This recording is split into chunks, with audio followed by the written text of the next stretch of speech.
மாண்புமிகு உறுப்பினர் அர்ஜுனா.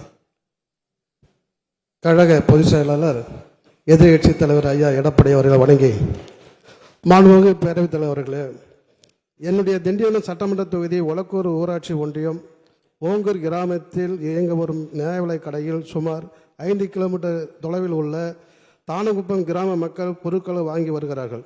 தினக்கூலி வேலை செய்யும் ஏழை எளிய மக்கள் 5 கிலோமீட்டர் தூரம் சென்று பொருட்களை வாங்க வேண்டியுள்ளதால் ஒரு நாள் முழுவதும் செலவாகிறது.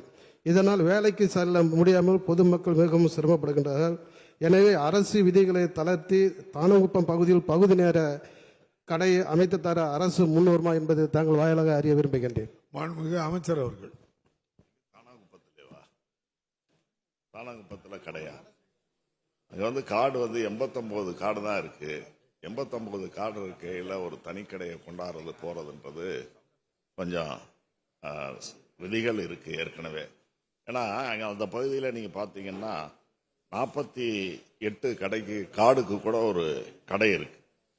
குறிப்பா ஓங்கூர் தொடக்க வேளாண்மை கூட்டுறவு கடன் சங்கத்தின் ஓங்கூர் நியாய விலைக் கடை 834 குடும்ப அட்டைகளுடனும், அதே போல கும்பூர் நியாய விலைக் கடை 339 குடும்ப அட்டைகளுடனும், பாதிரி 338 குடும்ப அட்டைகளுடனும், கக்கப்பட்டு 48 குடும்ப அட்டைகளுடனும் செயல்பட்டு வருது.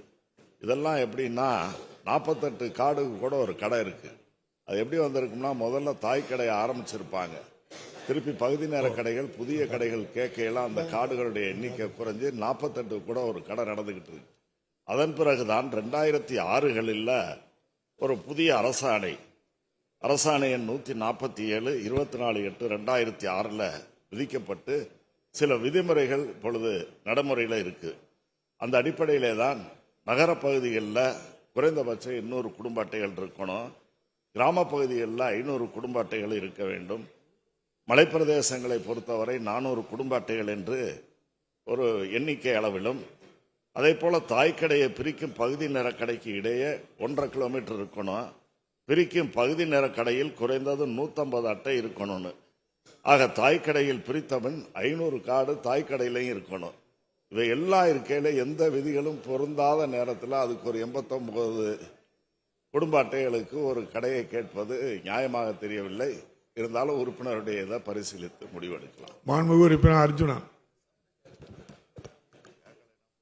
மாண்புமிகு பேரவைத் அவர்களே,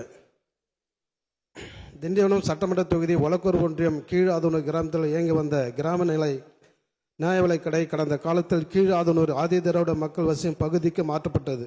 இதனால் நீண்ட தொலைவில் உள்ள நியாய விலைக் கடைகளுக்கு சென்று பொருட்கள் வாங்க கிராம பகுதி மக்கள் சிரமப்படுகின்றார்கள்.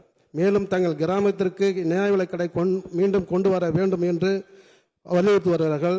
இல்லாவிட்டால் தங்கள் குடும்ப அட்டையை அரசிடம் ஒப்படைக்க கூறி வருகிறார்கள். இது குறித்து மாண்புமிகு அமைச்சர் அவர்களிடமும் கூட்டுறவுத்துறை செயலாளர் அவர்களிடமும் நான் நேரடியாக கடிதம் அளித்துள்ளேன். மேலும் கிராம மக்கள் கோரிக்கையின்படி சட்டமன்ற உறுப்பினர் மேம்பாட்டு நிதியில் நியாய விலைக் கடை கட்ட ஒப்பந்த புள்ளி கோரப்பட்டு ஒப்பந்த பணி ஆணை வழங்கப்பட்டுள்ளது. இந்த நிலையில் அங்குள்ள சூழ்நிலை கருத்தில் கொண்டு கீழ் ஆதனூர் கிராமத்தில் பகுதி நேர நியாய விலைக் கடை அமைக்க அரசு முன்வருமா என்பதை தாங்கள் வாயிலாக அறிய விரும்புகின்றேன். அமைச்சர் அவர்கள். இதுவும் விதிகளை தளர்த்த வேண்டிய ஒரு கேள்வியாக தான் இருக்கு. ஏன்னா மொத்தமே 387 காடு தான் அங்கே இருக்கு.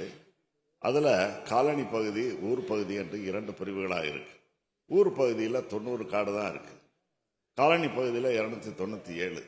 என்ன பண்ணியிருக்காங்க, புதுசாக இவங்க கடற்கட்டையில் சட்டமன்ற உறுப்பினர் நிதியிலிருந்து காலனி பகுதியில் கட்டிட்டாங்க. 297 காடு இருக்கு அப்படின்னு அங்கே கட்டிட்டாங்க. அது நியாயம். ஆனால் இப்போ ஊருக்காரங்க நாங்கள் அங்கே போய் வாங்குறதான்னு கேட்குறாங்க. இடைப்பட்ட தூரமும் 2 கிலோமீட்டராக இருக்கு. பார்ப்போம் எதிர்காலத்தில் அதுவும் மாவட்ட ஆட்சியர் மாவட்ட அளவில் நீங்கள் முயற்சி செஞ்சீங்கன்னா விதிகளை தளர்த்தி செய்வதற்கு முயற்சிகளை மேற்கொள்ளலாம். செய்திகளை உடனுக்குடனும் துல்லியமாகவும் தெரிந்து கொள்ள சப்ஸ்கிரைப் பண்ணுங்க.